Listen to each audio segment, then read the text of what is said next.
मैं Suresh Bhardwaj, lecturer political science, government girls senior secondary school Gagadwas, district Bhiwani, आप सभी का हार्दिक स्वागत करता हूं।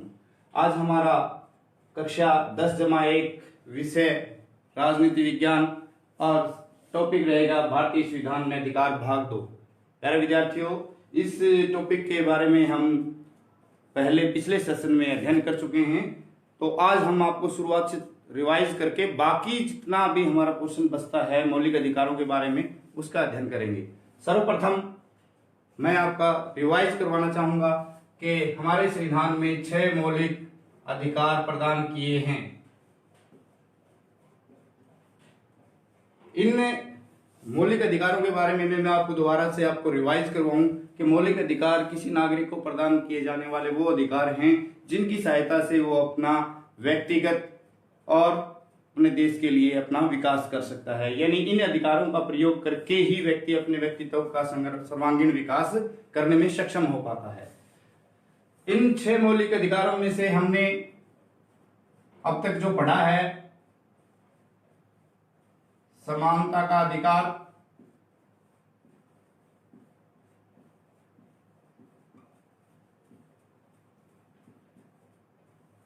अनुच्छेद 14 से 18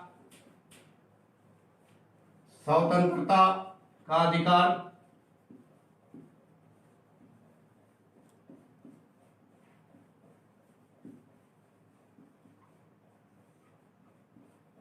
उन्नीस से 22 और शोषण के विरुद्ध अधिकार,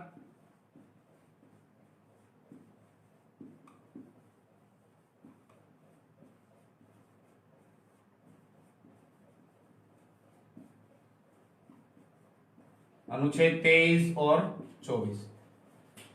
इतना हम अपने पिछले सेशन में इतना अध्ययन हम कर चुके हैं। आज हम बाकी जो बचे 3 हमारे मौलिक अधिकार हैं उनके बारे में अध्ययन करेंगे। उनमें से सर्वप्रथम सबसे पहले हम आपको 4 नंबर पर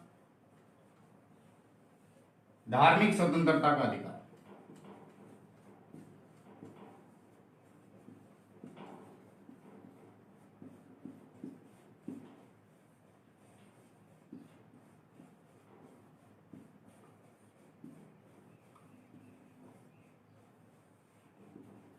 अनुच्छेद 25 से 28। प्रिय विद्यार्थियों, भारत इतना विशाल देश है जिसमें अनेक धर्मों के लोग रहते हैं। सभी धर्मों की अपनी अपनी अलग अलग विशेषताएं होती हैं, अपनी अपनी परंपराएं होती हैं, पूजा पाठ के नियम होते हैं। उसी बात को ध्यान में रखते हुए हमारे संविधान निर्माता भी ये चाहते थे कि पूरे देश को धर्म निरपेक्ष बनाया जाए, और उसी धर्म निरपेक्ष बनाने के लिए उन्होंने संविधान में भारत के प्रत्येक नागरिक को धार्मिक स्वतंत्रता का अधिकार प्रदान किया। यानी इस अधिकार की प्रयोग करते हुए भारत का प्रत्येक नागरिक धर्म के मामले में, अपनी निष्ठा के मामले में पूरी तरह से अधिकार युक्त है। यानी उसे पूरी आजादी है, उसे पूरी स्वतंत्रता है कि वो धर्म के मामले में अपना धार्मिक किसी भी धर्म को अपना सकता है, पूजा पाठ कर सकता है और धार्मिक संस्थाएं स्थापित कर सकता है। तो ये जो अनुच्छेद 25 से 28 है, इसके बारे में हम आपको पूरा डिटेल रूप में से समझाएंगे। जो अनुच्छेद 25 है, यानी ये जो 25 से 28 है, ये अनुच्छेद 25 क्या कहता है? इस अनुच्छेद 25 के अनुसार भारत का प्रत्येक नागरिक किसी भी धर्म को अपना सकता है,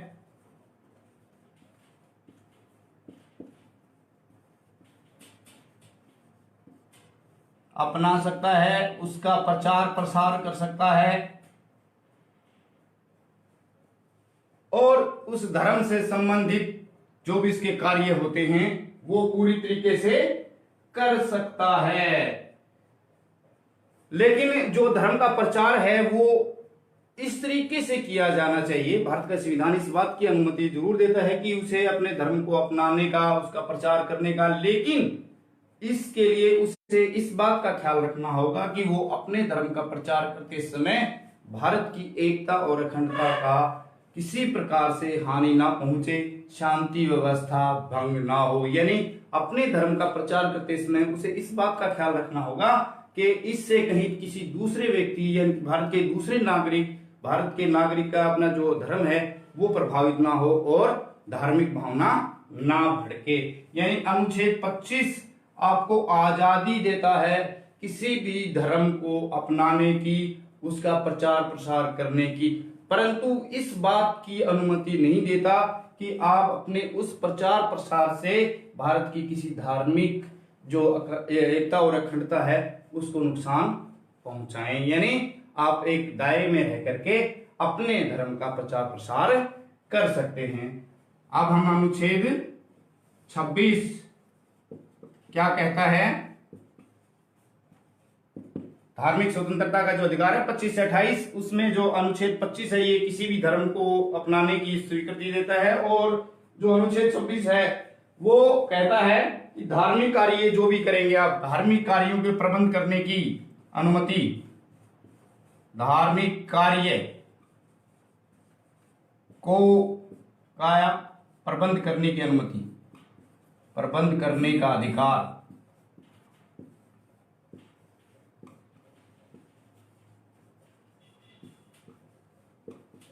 यानी अनुच्छेद 25 तो आपको धर्म को अपनाने की, उसका प्रचार प्रसार करने की अनुमति देता है, और अनुच्छेद 26 आपको ये कहता है कि आप किसी भी धर्म का जो कार्यक्रम करते हैं, धार्मिक कार्य हैं, उसको प्रबंध करने की आपको पूरी आजादी है। आप अपने धर्म का प्रचार प्रसार करने के लिए धार्मिक कार्य का प्रबंध कर सकते हैं। तो बच्चों देखिए कि दो अनुच्छेदों में ये साफ साफ बता दिया गया है कि 25 में कहा गया कि किसी भी धर्म को अपना सकता है, और 26 में ये बताया कि धार्मिक कार्यों का प्रबंध करने की स्वतंत्रता है। इसी प्रकार 27 अनुच्छेद 27 ये कहता है कि किसी धर्म के विकास के लिए कर देने की स्वतंत्रता, धार्मिक कर देने की स्वतंत्रता, धार्मिक कर देने की स्वतंत्रता।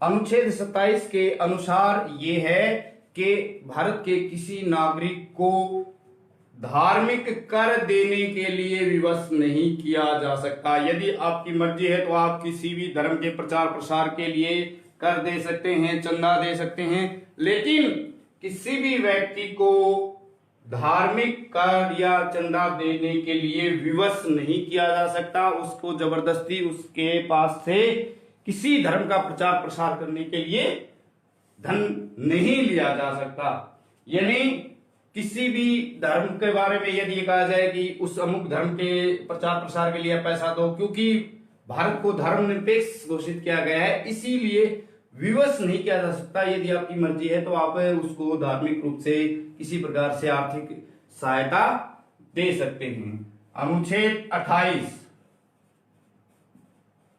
28 क्या कहता है कि कुछ शैक्षणिक संस्थानों में और शिक्षा पूजा में धार्मिक होने की, धार्मिक पूजा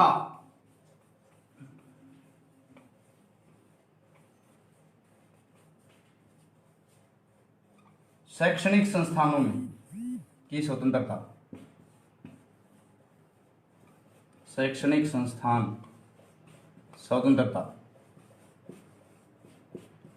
इसका मतलब समझिए, इसका मतलब ये है कि जो अनुच्छेद 28 है वो आपको अनुमति देता है कि आप विद्यालय में, किसी सरकारी संस्थान में, शिक्षण संस्थान में धार्मिक शिक्षा नहीं दी जा सकती। यानी उसे किसी भी प्रकार की किसी धर्म की शिक्षा नहीं दी जा सकती। लेकिन यहां पर यह बताना मैं जरूरी समझता हूं कि कुछ शिक्षण संस्थानों में इस प्रकार की शिक्षा की व्यवस्था भी की गई है जहां इस प्रकार की धार्मिक शिक्षा अल्पसंख्यकों के बारे में दी जा सकती है, लेकिन वहां पर उस व्यक्ति को जो उस शिक्षण संस्थान में पढ़ रहा है, अध्ययन कर रहा है, उसके ऊपर ये जबरदस्ती लागू नहीं हो सकती कि वो उस धार्मिक पूजा में शामिल हो, यानी उसकी अपनी मर्जी के खिलाफ वो धार्मिक शिक्षा उसको या धार्मिक पूजा में शामिल होने के लिए से बाध्य नहीं किया जा सकता। अनुच्छेद 28 ये कहता है कि जो शिक्षण संस्थान हैं उनके अंदर किसी प्रकार की धार्मिक शिक्षा नहीं दी जा सकती और किसी भी वहां पर पढ़ने वाले और अध्ययन करने वाले विद्यार्थी या स्कॉलर को किसी प्रकार की धार्मिक पूजा में बैठने के लिए या उसको शामिल करने के लिए विवश नहीं किया जा सकता।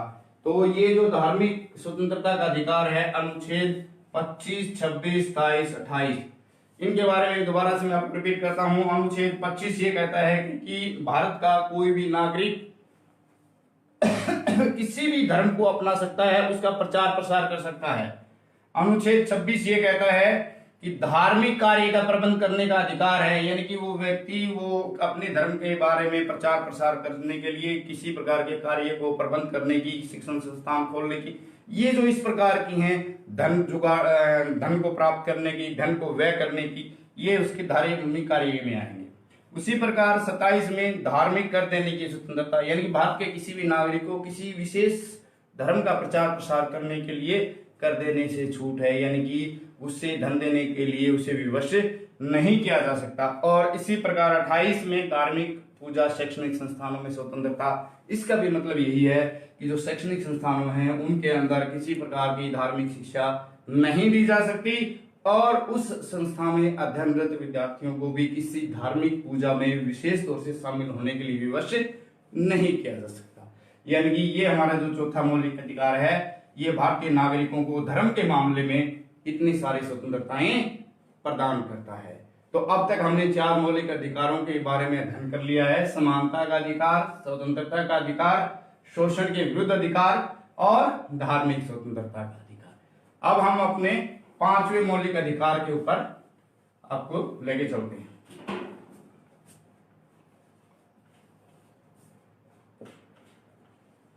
शिक्षा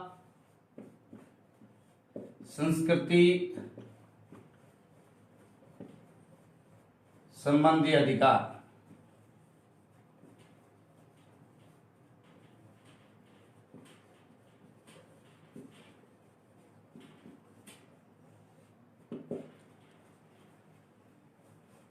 अनुच्छेद 29 और 30, शिक्षा संस्कृति, ये जो मौलिक अधिकार है ये शिक्षण संस्थानों और जो भारतीय संस्कृति है नागरिकों की, उसकी रक्षा से संबंधित, उसके संरक्षण से संबंधित है। यानी ये जो आपका हमारा मौलिक अधिकार है, अनुच्छेद 29 से 30 के बीच शिक्षा संस्कृति संबंधी अधिकार, यानी कि भारतीय नागरिकों को उनके शैक्षणिक और सांस्कृतिक जो उनकी विरासत है उसको बचाए रखने या उसको संरक्षित करने का अधिकार देता है। किस प्रकार से, कौन से अनुच्छेद के तहत क्या क्या अधिकार प्राप्त हैं, ये आप देखिए। जो अनुच्छेद 29 है, 29 के अनुसार शिक्षा संबंधी अधिकार के अंदर क्या सुविधाएं, क्या आपको अधिकार दिए गए हैं। ये सबसे पहले जो अनुच्छेद 29 है ये अल्पसंख्यकों के अधिकारों की सुरक्षा करता है।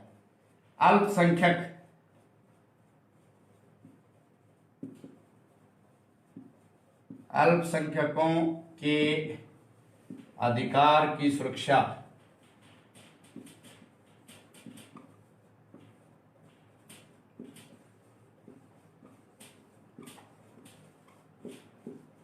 अनुच्छेद 29। सबसे पहले मैं आपको यह बताना चाहूंगा विद्यार्थियों कि अल्पसंख्यक का अर्थ क्या है। अल्पसंख्यक का अर्थ है अल्प थोड़ा, संख्यक संख्या में, यानी कि भारत में जिस धर्म के लोग निवासी नागरिक कम संख्या में हैं उन्हें भारतीय संविधान ने अल्पसंख्यक का दर्जा दिया है। तो जो अनुच्छेद 29 है वो अल्पसंख्यकों के अधिकार की सुरक्षा करता है। यानी किस प्रकार से करता है, क्या सुविधाएं मिलती हैं वो देखिए। जब अल्पसंख्यकों का आपको मीनिंग समझ में आ गया तो उनके अधिकार यानी कि जो अल्पसंख्यक हैं उनके अधिकारों की सुरक्षा की व्यवस्था की जाएगी। भारत की भूमि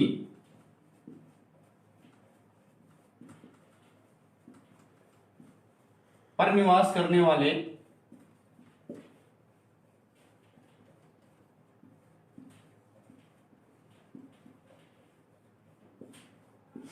जितने भी नागरिक हैं चाहे वो अल्पसंख्यक से हैं या बहुसंख्यक से हैं, भारत की भूमि पर निवास करने वाले जितने भी नागरिक हैं उन सबको अपनी जो पुरानी संस्कृति है, अपना जो विरासत में उनको जो संस्कृति मिली है उसको संरक्षित करने का अधिकार है। संरक्षित मतलब उसको बचा कर रखने का, संरक्षित रखने का अधिकार है, उसे वो बचा करके रख सकते हैं। चाहे उसके अंदर उनकी भाषा, लिपि या उनका साहित्य, प्रत्येक भारत का नागरिक इस अनुच्छेद 29 की सहायता से 29 का प्रयोग करते हुए भारत में जो निवासी है, भारत के जो नागरिक हैं, जो भारत की जो भूमि है उस पर जो निवास करते हैं, चाहे वो अंडमान निकोबार में द्वीप में निवास करते हों, चाहे वो लक्षद्वीप में निवास करते हों, चाहे वो जम्मू कश्मीर में निवास करते हों, चाहे वो आपका केरल में निवास करते हों, तो उन सभी व्यक्तियों को, चाहे वो हिंदू है, चाहे मुस्लिम है, चाहे सिख है, चाहे ईसाई है, बौद्ध है, जैन है, सभी नागरिकों को जो भारत के नागरिक हैं उन्हें अपनी भाषा, लिपि और साहित्य को सुरक्षित संरक्षित रखने का अधिकार है। वो अपनी उस लिपि और भाषा को सुरक्षित रख सकते हैं। इसके पश्चात इसके अंदर एक और है 29 में दूसरा, वो ये है कि भारत के अंदर जितने भी शिक्षण संस्थान हैं, भारत के अंदर जितने भी शिक्षण संस्थान हैं उनको वो शिक्षण संस्थान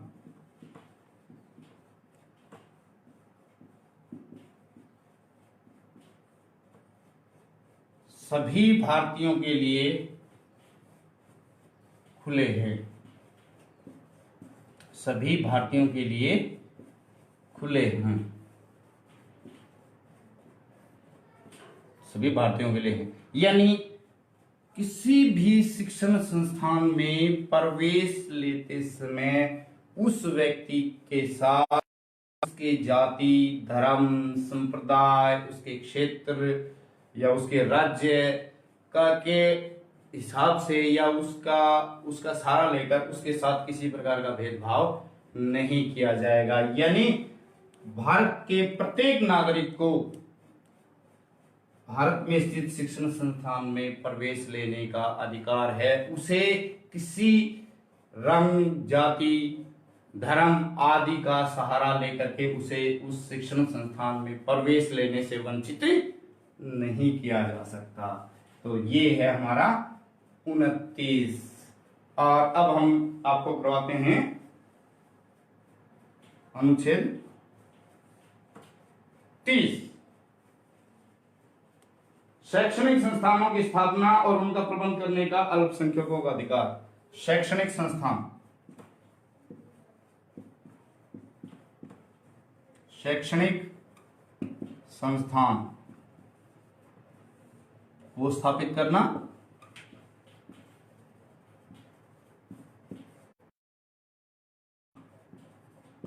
और उनका प्रबंध करने का अधिकार।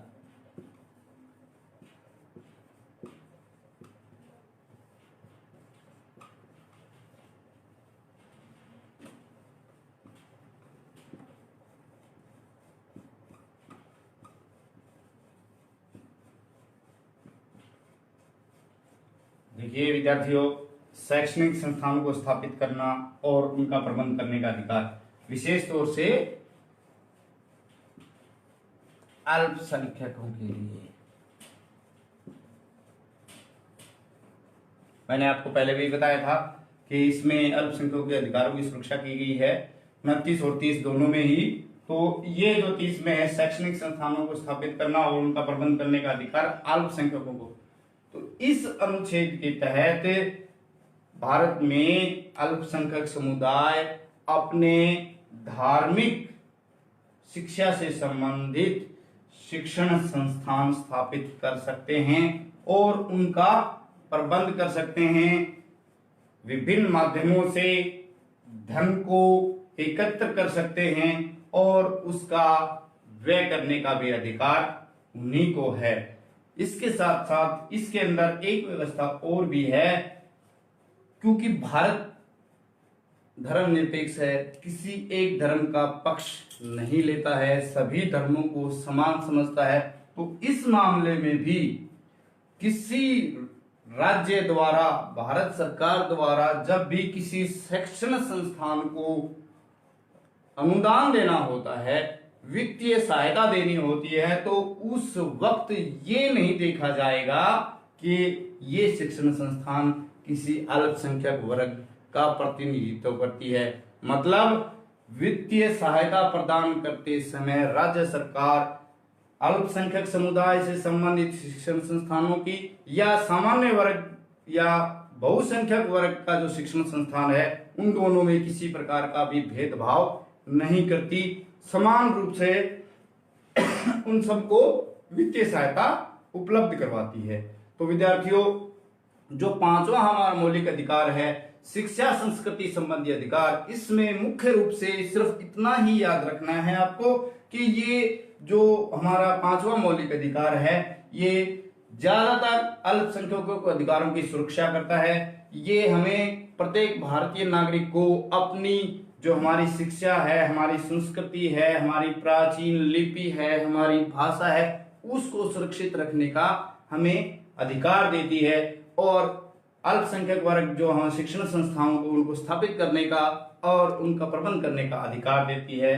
और भारत सरकार या राज्य सरकारें किसी भी एक धार्मिक शिक्षण संस्थान का समर्थन नहीं करती। वो जब भी वित्तीय सहायता प्रदान करती हैं तो बहुसंख्यक समुदाय या किसी विशिष्ट अल्पसंख्यक समुदाय के शिक्षण संस्थानों में कोई फर्क नहीं करती।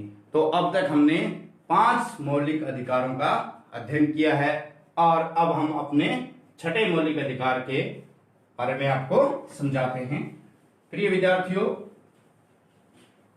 जो मौलिक अधिकार हमारा छठा मौलिक अधिकार है, यदि इस अधिकार की व्यवस्था भारतीय संविधान में नहीं की जाती तो मौलिक अधिकारों का जो अध्याय भाग 3 में हमें संविधान में मिलता है 14 से 32 के मध्य, वो यानी 14 से हम 30 तक माने, 32 वाला तो इसी के अंदर है, तो वो सारा का सारा व्यर्थ हो जाता। ये जो अनुच्छेद 32 के तहत हमें छठा मौलिक अधिकार है, ये सबसे महत्वपूर्ण है। संवैधानिक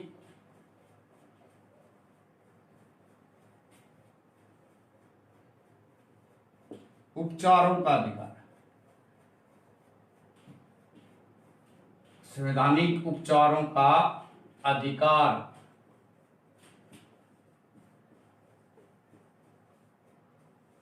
अनुच्छेद 32, जैसा मैंने अभी आपको बताया कि जो ये मौलिक अधिकार है, यदि संविधान में इस मौलिक अधिकार की व्यवस्था संविधान निर्माताओं के द्वारा नहीं की जाती तो हमारे बाकी के 5 जो हमें मौलिक अधिकार दिए गए हैं वो व्यर्थ हो जाते।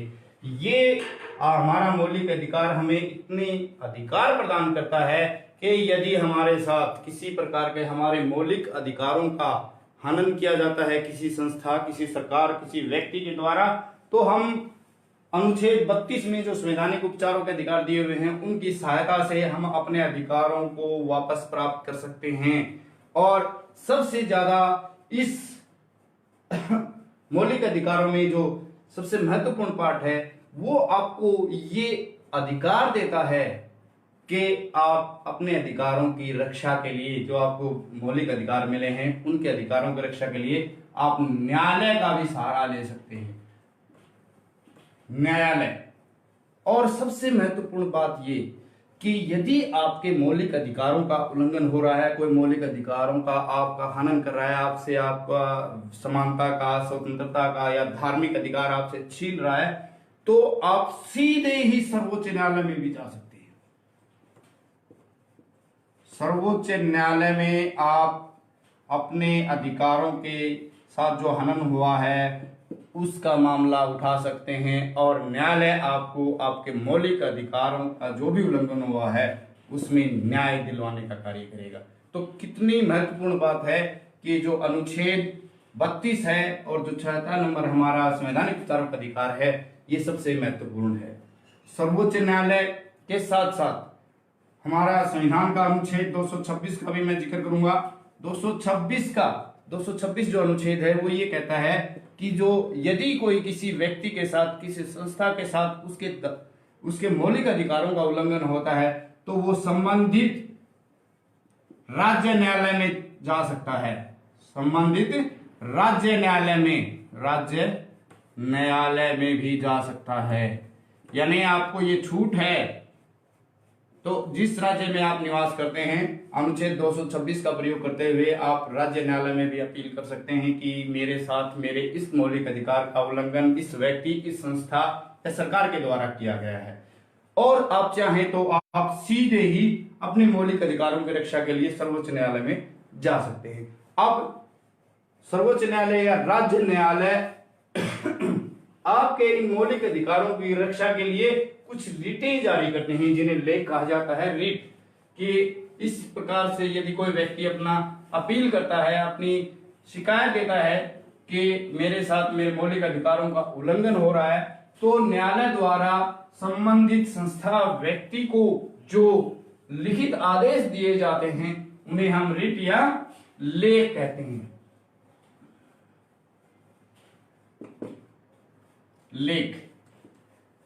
और उच्च न्यायालय और सर्वोच्च न्यायालय आपके अधिकारों की रक्षा के लिए, मौलिक अधिकारों की रक्षा के लिए 5 प्रकार के लेख या रिट जारी कर सकता है, जिसकी सहायता से आपको अपने मौलिक अधिकारों का जो हनन हुआ है उसको वापस आपको प्राप्त हो सकते हैं। और इसी में सबसे पहला है बंदी प्रत्यक्षीकरण।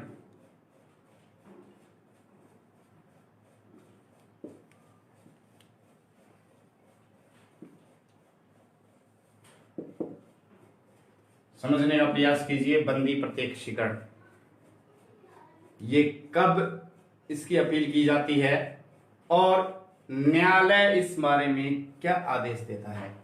बंदी प्रत्यक्षीकरण, बंदी नाम से देखिए, बंदी प्रत्यक्षीकरण, बंदी जो व्यक्ति गिरफ्तार किया गया है, प्रत्यक्षीकरण उसको हाजिर करो। इसका जो मीनिंग है वो यह है, जो भी गिरफ्तार व्यक्ति है, जो भी बंदी है उसका हाजिर करो। बंदी जो बनाया गया है उसको हाजिर करो, उसको प्रत्यक्ष में लाओ, हाजिर करो। और ये कब अपनाया जाता है? मान लीजिए मैं आपको एक उदाहरण देना चाहता हूं। किसी व्यक्ति को स्थानीय पुलिस द्वारा या सरकार के द्वारा गिरफ्तार कर लिया जाता है और उसको, उसके परिवार के सदस्यों को ये ही नहीं पता, उन्हें जानकारी नहीं दी गई कि उनके परिवार का जो सदस्य जिसको पुलिस ने गिरफ्तार किया है वो है कहाँ, उसके खिलाफ क्या चार्ज लगाए गए हैं, किस प्रकार से उसकी कार्रवाई चल रही है। जब परिवार वालों को इस बात की जानकारी नहीं होती, उसके मौलिक अधिकार का जब उल्लंघन होता है, हमने पीछे भी बताया था कि गिरफ्तार व्यक्ति को भी पूरा अधिकार होता है कि वो अपने गिरफ्तारी का कारण, वकील से परामर्श, वो सारे के सारे उसको अधिकार हैं। और जब उन अधिकारों का उल्लंघन हुआ तो परिवार के सदस्य किसी के द्वारा जब ये रिट डाली जाती है कि हमारे परिवार के इस व्यक्ति के साथ इस प्रकार से पुलिस द्वारा गिरफ्तार किया गया है और उसके बारे में कोई सूचना नहीं है, उस अवस्था में न्यायालय द्वारा संबंधित सरकार को, पुलिस को, स्थानीय उसको ये रिट जारी की जाएगी, बंदी प्रत्यक्षीकरण लेख या रिट कह सकते हैं हम, जिसमें संबंधित संस्था को, पुलिस को, शासन को, प्रशासन को यह आदेश दिया जाता है कि जितना जल्दी संभव हो, जितना जल्दी उस बंदी, उस गिरफ्तार व्यक्ति को स्थानीय न्यायालय में तुरंत हाजिर किया जाए, और ताकि उसकी गिरफ्तारी का औचित्य और अनौचित्य की व्याख्या की जा सके, और यदि वो व्यक्ति इस मामले में इनोसेंट पाया जाता है या निर्दोष पाया जाता है, तो न्यायालय उसको तुरंत रूप से उसको बरी करने का, उसको छोड़ने का आदेश दे सकता है। तो ये पहला हमारा बंदी प्रत्यक्षीकरण है। ठीक इसी प्रकार दूसरी रीट परमादेश।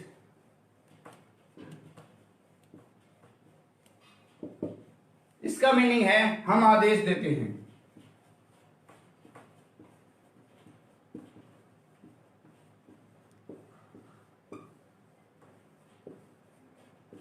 हम आदेश देते, परमादेश। ये जो रिट है, परमादेश लेख में रह गया लिखना, परमादेश, इसका मतलब ये है कि जब भी किसी व्यक्ति, किसी संस्था के न्यायालय को ये लगे,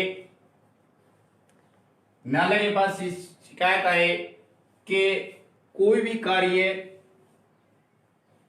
जो हो रहा है वो निर्धारित कानून के अनुसार नहीं हो रहा है या निर्धारित मापदंडों के अनुसार नहीं हो रहा है, उस अवस्था में न्यायालय द्वारा उस संबंधित संस्था को, उस विभाग को, उस शासन को, प्रशासन को इस लेख के द्वारा, परमादेश लेख के द्वारा स्पष्ट दिशा निर्देश जारी किए जाते हैं और आदेश दिए जाते हैं कि आप ये जो कार्य कर रहे हो ये कानून के अनुसार सही नहीं है, आपको ऐसा करना होगा।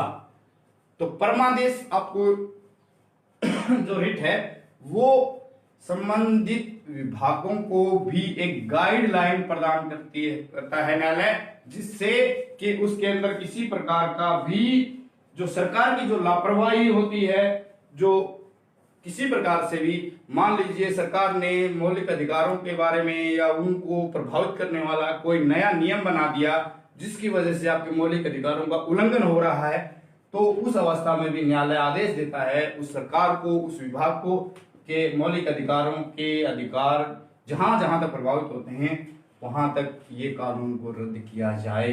तो इस प्रकार से ये आपके मौलिक अधिकारों के रक्षक के रूप में भी प्रकट होते हैं। ठीक इसी प्रकार प्रतिषेध लेख तीसरा है, प्रतिषेध। प्रतिषेध लेख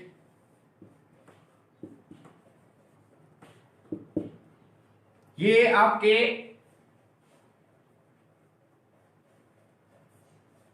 न्यायालय द्वारा जारी किया जाता है। ये भी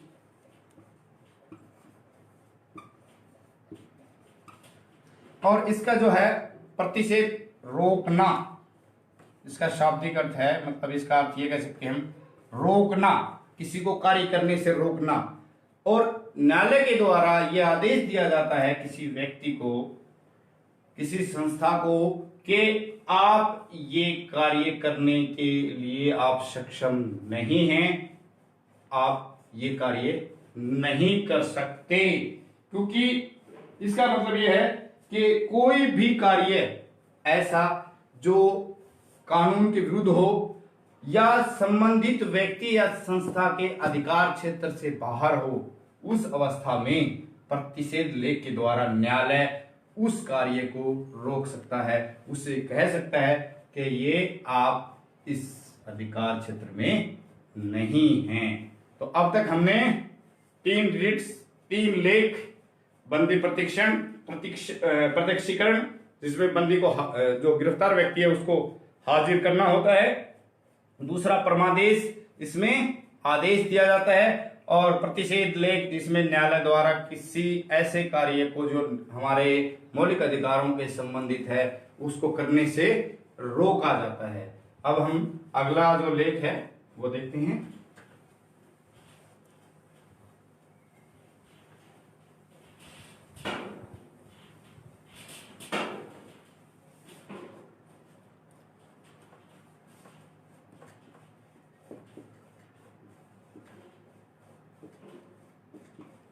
उत्प्रेषण लेख, इसके द्वारा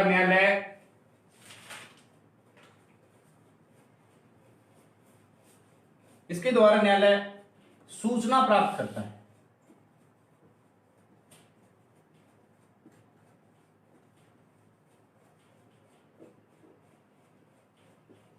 और विशेष तौर से निम्न न्यायालय से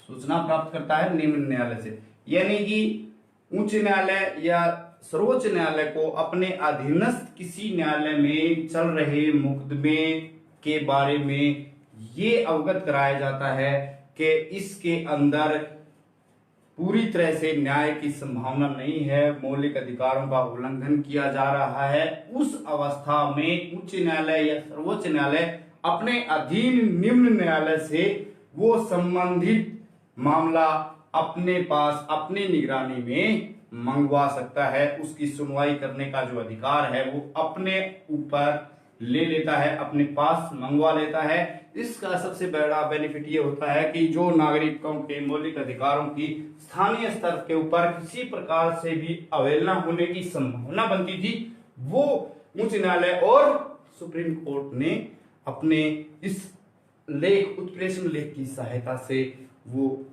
जो किसी प्रकार का जो हमारा नुकसान होने वाला था मौलिक अधिकारों का, वो बचा देता है। तो ये जो उत्प्रेषण लेख है, ये उच्च न्यायालय के द्वारा या अपने अधीनस्थ न्यायालयों को उनके मुकदमों में चल रहे किसी प्रकार के विवाद, किसी प्रकार जहां कानून सम्मत, विधि सम्मत कोई प्रश्न का ऐसा आता है जो कि नागरिकों के मौलिक अधिकार से संबंधित है, तो संबंधित मुकदमे को अपने पास हैंड ओवर करने के लिए सूचना उत्प्रेषण लेख जारी करता है। और अब आता है हमारा 5वां अधिकार प्रच्छा लेख।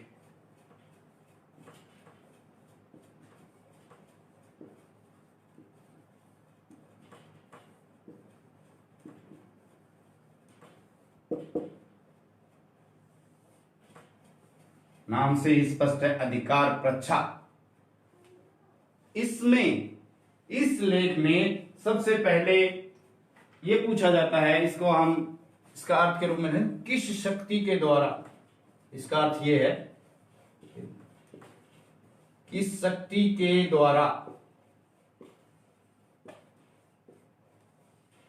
यानी यह अधिकार प्रच्छा जो लेख है ये न्यायालय द्वारा उस अवस्था में जारी किया जाता है कि कोई व्यक्ति, कोई अधिकारी वो कार्य करता है जिसके लिए उसकी ना तो नियुक्ति हुई है और ना ही वो उस अधिकार क्षेत्र को ग्रहण करता है। यानी ऐसा कोई व्यक्ति, ऐसा कोई अधिकारी जिसका चुनाव सरकार के द्वारा ना किया गया हो या उसके अधिकार क्षेत्र में वो बात नहीं हो, तब भी वो कार्य कर रहा है, उस अवस्था में न्यायालय द्वारा अधिकार प्रच्छा लेख जारी किया जाता है और उससे ये पूछा जाता है कि आप किस शक्ति का प्रयोग करते हुए ये कार्य कर रहे हैं, जबकि आपके पास इस कार्य के पद के लिए नियुक्ति की और अधिकार क्षेत्र की आपकी वो है ही नहीं, आप इसके योग्य नहीं, आप किस अधिकार क्षेत्र का प्रयोग करते हुए आप अमुक कार्य कर रहे हैं। तो ये आपके 5 लेख अनुच्छेद 32 संवैधानिक उपचारों के अधिकार के अंतर्गत 5 विभिन्न प्रकार के जो 5 जो लेख हैं, ये आप देखेंगे कि हमारे मौलिक अधिकारों की रक्षा के रूप में कितनी महत्वपूर्ण भूमिका निभाते हैं। यदि ये 5 लेख न्यायालय के पास अधिकार क्षेत्र में नहीं होते तो हमें जितने भी मौलिक अधिकार मिले हैं वो एक नाम के वास्तविक रूप से नहीं प्राप्त होते, नाम के प्राप्त होते, क्योंकि उसके पीछे न्यायालय की शक्ति नहीं होती। और जब अनुच्छेद 32 में जो हमारा मौलिक अधिकार है, संवैधानिक उपचारों का अधिकार, उसकी सहायता से हमारे सभी मौलिक अधिकारों की रक्षा होती है, चाहे वो समानता का अधिकार है, चाहे हमारा स्वतंत्रता का अधिकार है, चाहे हमारा शोषण का विरुद्ध अधिकार है, चाहे हमारे शिक्षा संस्कृति का अधिकार है। सारे के सारे अधिकारों की रक्षा करने के लिए संविधान में जो अनुच्छेद 32 के तहत संवैधानिक उपचारों का अधिकार जो हमें अधिकार दिया गया है वो सबसे महत्वपूर्ण है। तो बच्चों देखिए कि हमने जो मौलिक अधिकारों का जो आपका पूरा रिवीजन किया है, पूरा हमने शुरू से लेकर भाग 1 और भाग 2 में जो बताया है, मैं आपको उसको पूरा रिवाइज एक बार थोड़ा सा करवा देता हूं, जिससे आपका पूरा कॉन्सेप्ट क्लियर हो जाए। सबसे पहले कि हम गणतंत्र कब बने? हम 26 जनवरी 1950 को, और गणतंत्र बनते ही हमारे जब 26 जनवरी 1950 को लागू हुआ तो उस समय हमारे मौलिक अधिकारों की संख्या थी 7, और 44वें संवैधानिक संशोधन 1978 में एक अधिकार, मौलिक अधिकार को समाप्त किया गया, निलंबित किया गया, वो था हमारा संपत्ति का अधिकार। और इसके पश्चात हमारे कुल मौलिक अधिकार बचे 6 मौलिक अधिकार, जिसमें समानता,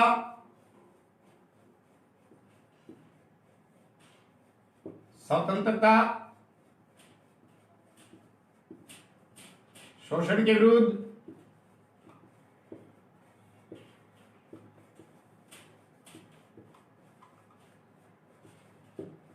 धार्मिक स्वतंत्रता,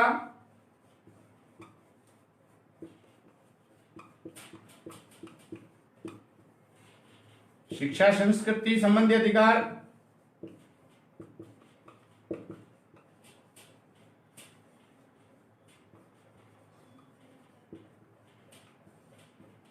और 6 संवैधानिक उपचारों का अधिकार।